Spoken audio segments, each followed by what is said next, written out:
I've had the opportunity for some introspection. Not long ago, I had the pleasure of sitting down for a cup of coffee with incoming IPLJ Editor-in-Chief Regina Schaefer-Goldman, and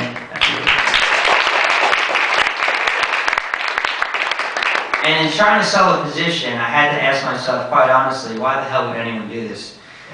I thought back to what drew me to this position. I thought back to applying to Fordham before I was even admitted to law school. If you ever spent a Sunday night listening to the big band broadcast on Fordham's own listener-supported radio station, WFUV, right on. If you ever watched Michael Clayton and daydreamed of yourself as a fixer at a New York City law firm, if you've ever seen U2 debut its new album on the steps of your university, then you might just know how much of a tremendous cultural institution Fordham University really is and can be.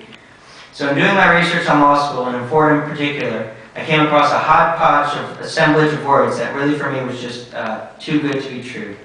Under the student publication offerings at Fordham Law School, I came across the one and only Fordham Intellectual Property, Media and Entertainment Law Journal.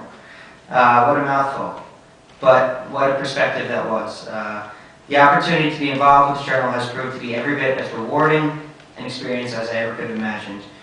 Being editor-in-chief, I get to take some responsibility and credit perhaps for some great things we've done over the past couple of years.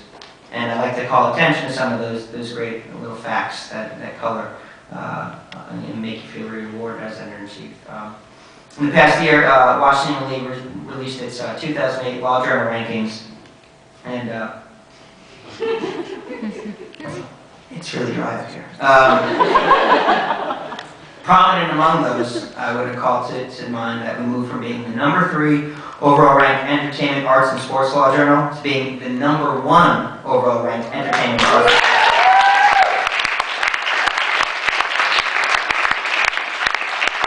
That's something we have to keep up. We also moved from being the #9 overall ranked IP law journal to being the #6 overall ranked IP law journal, right behind Harvard, Berkeley, Michigan, Stanford, and Columbia. Pretty good company.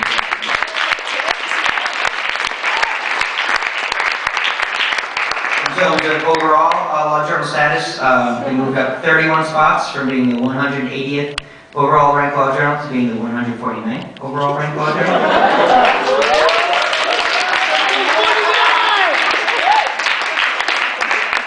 Statistic I'm most proud of, and this is really important for you guys all to keep in mind, closing the gap between our closest competitor, if you will, at Fordham, the International Law Journal, who is 77 spots ahead of us in the 2007 rankings, and is a mere 21 spots ahead of us in the 2008 rankings.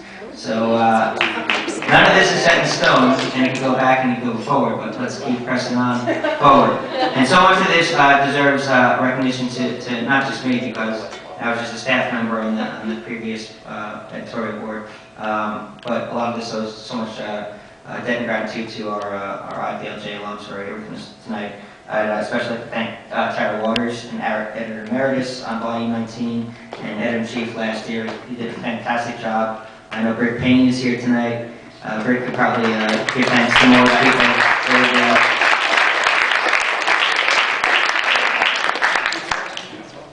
Greg's not a very talkative guy, so don't try to ask him for too much.